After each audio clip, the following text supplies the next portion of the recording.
There's a city for cops that are being built in Atlanta, Georgia, and millions of animals are about to be displaced. Here's some more information. It says here that the Atlanta Police Department seeks to turn 300 acres of forest into a tactical training compound featuring a mock city. This project that will cost taxpayers $90 million was approved by the Atlanta City Council in the fall of 2001. Despite widespread public opposition and nearly 17 hours of public comment, the forest that they're trying to take over is in DeKalb County. And it says that DeKalb County agreed to swap 40 acres of the park with Black Hall Studios in early 2021. The movie studio plans to dramatically expand its existing Southwest DeKalb campus to include the largest soundstage in America. Why we need to ruin an entire forest to do this, I will never understand. Are there not already enough movie studios in Atlanta? And God knows that we don't need to give the police any more power than they already have, but to create a whole city to prepare themselves for riots? It's disgusting. Check out my last post to see how you can help save animals, or just stay tuned for the end. All right, guys, so we got some amazing news. Some good news. It's rare, but it is great news. And I wish that we would talk more about this, but the reason why we don't talk more about this is because the mainstream liberal media and the Democrat Party wants you to believe that the only domestic extremism / domestic terrorism that occurs in this country comes from the right, okay? And they actually really just characterize it as white supremacy, right? White supremacy is just code name for far right, right? That is what they say, okay? That's what it is. However, I've been making an argument on my channel for a long time that in my mind, it is an undisputable fact that the most domestic terrorism and violence in this country comes from left-wing extremist groups, where we're talking about BLM, Antifa, the Roe v. Wade rioters. A vast majority of the domestic violence that we've seen in this country has come from left-wing extremist groups. Not so-called white supremacists, right? Not any of those people, but left-wing extremists who happen to come in all colors, right, and gender, okay? Again, BLM, Antifa, Roe v. Wade rioters. Yeah, there's a whole lot of diversity and inclusion.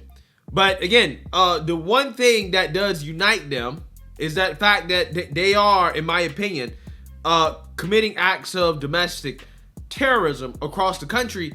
And the unfortunate reality is that we're not talking about this enough. We're not calling out enough because the mainstream liberal media wants to pretend like domestic extremism is not within the Democrat Party. It doesn't exist when it comes to the left side of the political aisle, which is just objectively not true. I mean, the BLM riots were the most expensive act of domestic extremism, and you could argue that it was domestic terrorism that we've ever seen in this country.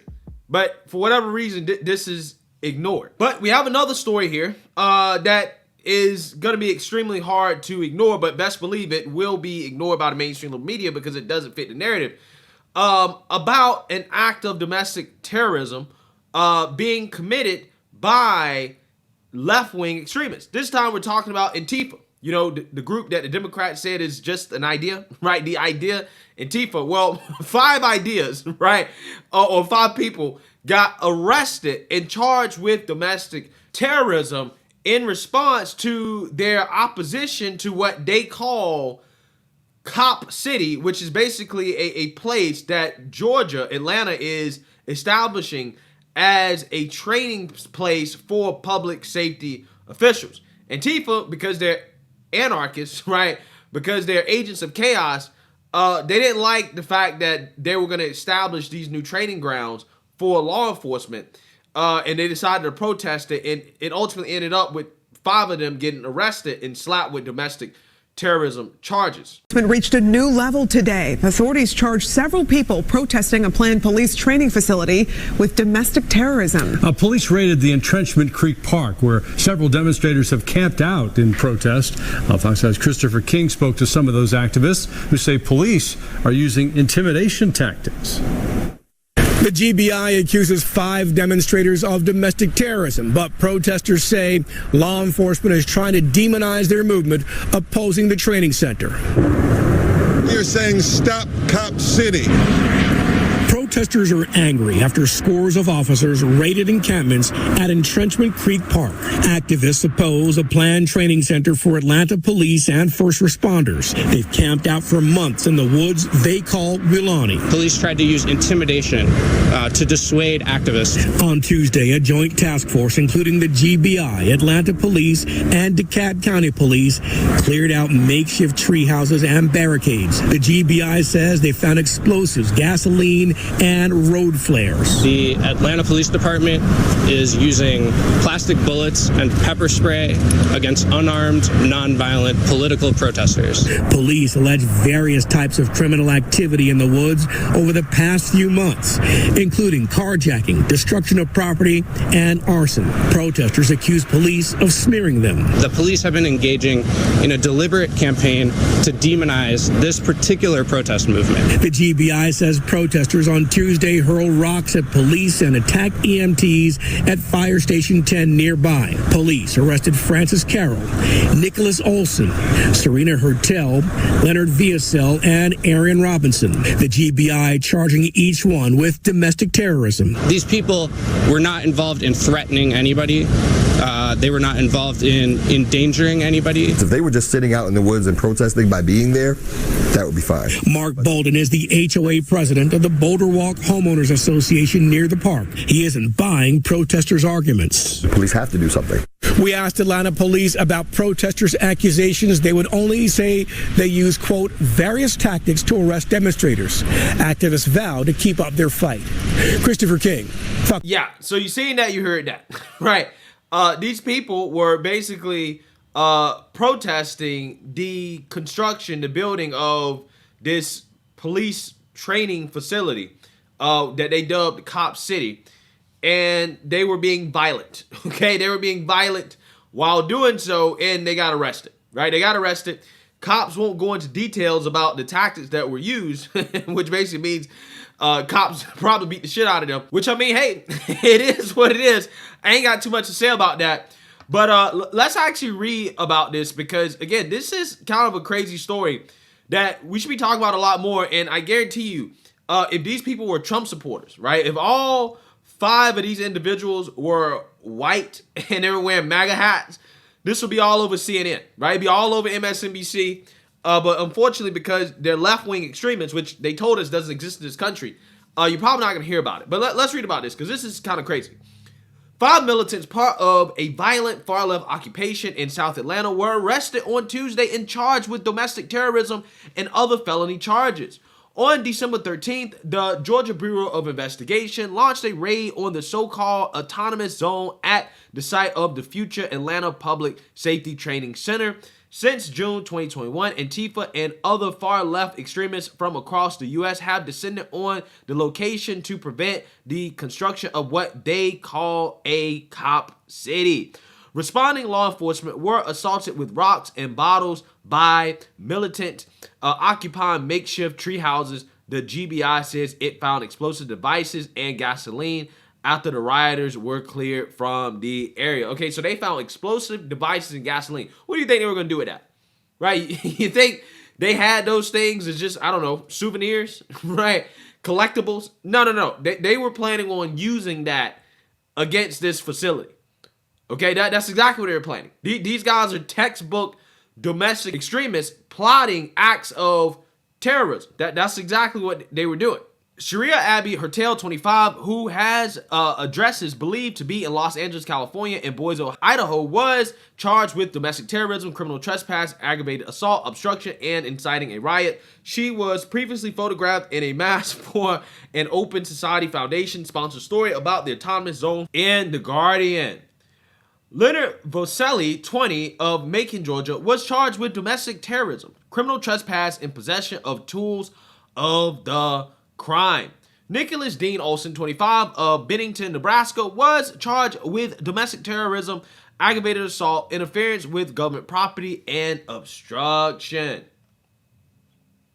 Francis M. Carroll, 22, of Kennebunkport, Maine, was charged with domestic terrorism, criminal trespass, aggravated assault, felony obstruction, interference with government property, and possession of tools for the commission of the crime. Arion Robinson, 21, of Milwaukee, Wisconsin, was charged with domestic terrorism, criminal trespass, and obstruction. Again, these are some very diverse-looking individuals here, right? A whole lot of diversity and inclusion. But again, one thing they all got in common is that they're all terrorists, right? They're all terrorists, okay, and they're all radicalized left-wingers. The autonomous zone occupation has been growing since at least January, terrorizing nearby residents, law enforcement, and construction workers. The GBI said in addition to assaults, arson, and property destruction, there was a carjacking. The Atlanta Police Foundation estimates hundreds of thousands of dollars in damage have been inflicted on construction equipment in an ongoing effort to sabotage development. Again, this is a picture here of one of the suspects, Serena Abbey Hertel, screaming while being arrested. Again, I wish I had this video because I would play it. Okay, this is hilarious. This would be a funny thing to watch. Screaming like a little baby, like a child. Oh, no, my God, I'm getting arrested. I'm being held accountable. Again, that's what happens again when you are never held accountable for anything because the mainstream media wants to pretend like this doesn't exist. In May, 8 militants were arrested after police patrolling the land were assaulted. Responding police were pelted with rocks and Molotov cocktails.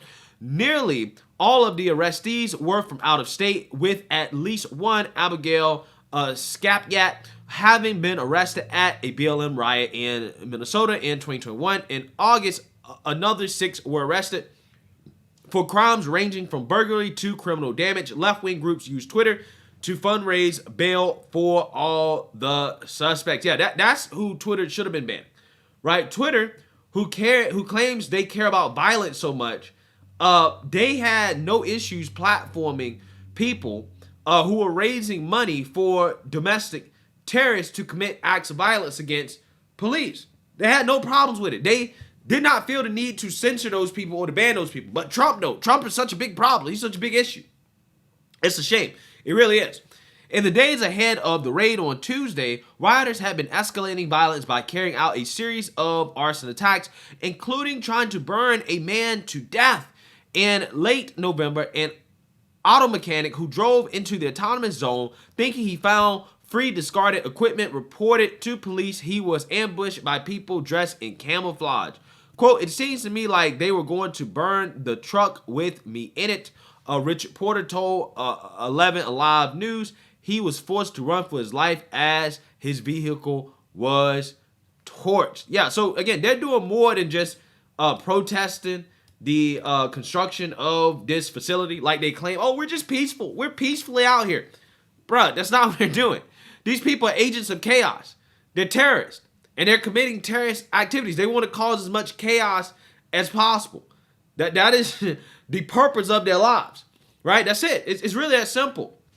Less than 2 weeks later, occupants of the autonomous zone set fires on the road and hurled projectiles at first responders who tried to extinguish the flames. Later that day, on December 10th, 2 other construction homes next to the Cop City were burned to the ground. Within 72 hours, a joint task force headed by the GBI finally raided the autonomous zone. They should have done that way before, right? They should have been on this way before. They shouldn't even let them set up out there. Okay, right? As soon as they found out they was out there, nope, you out. Right? You got to go. The domestic terrorism charges in Atlanta is not the first time Antifa-linked suspects were formally charged this way. Samantha Francis Brooks and Ellen Brennan Reich were both convicted by federal prosecutors in Washington State for a terrorist attack on train tracks in 2021. The claim of responsibility for the attack was published on Antifa propaganda site It's Going Down, which has an active Twitter account.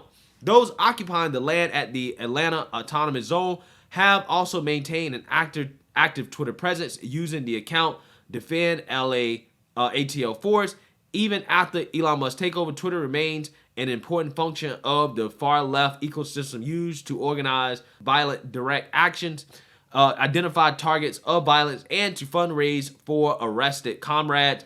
The day after their members were arrested, Defend the Atlanta Force held a protest at the DeKalb County Jail where they lit off large explosive fireworks. Additionally, the Atlanta Jail Support, a project of the Atlanta Solidarity Fund, immediately issued calls to fundraise bail money for the terror suspects using Twitter. So again, it's just funny to me how Twitter never decided to, censor these people or to stop them from raising money to commit these acts of violence. Again, that's what really kills me. Because again, the leftists are totally allowed to get away with this stuff. And, they're not censored for it. They're not punished for it. None of that happens. But when it comes to Trump or Trump supporters or so-called white supremacists, right, or far-right extremists, they're all on that, right? They're all on top of that. But I don't see all that much violence from those groups of people in this country in comparison to what we're seeing from the left, where stuff like this seems to be routine. And it's becoming more routine and more prevalent because these people aren't being punished. They aren't being held accountable for their actions because they're basically being told that they're victims and that this stuff is totally fine because of social justice and yada, yada, yada, yada, yada. Right? When really these people are just agents of chaos. And in my opinion, they are the real domestic terrorism threat to this country. It's really that simple. It's not parents. It's not white supremacy. It's not Trump. It is radical left-wing extremists. Let me know what you guys think. Make sure you like, comment, and subscribe. Most importantly, share a Black conservative perspective. Peace.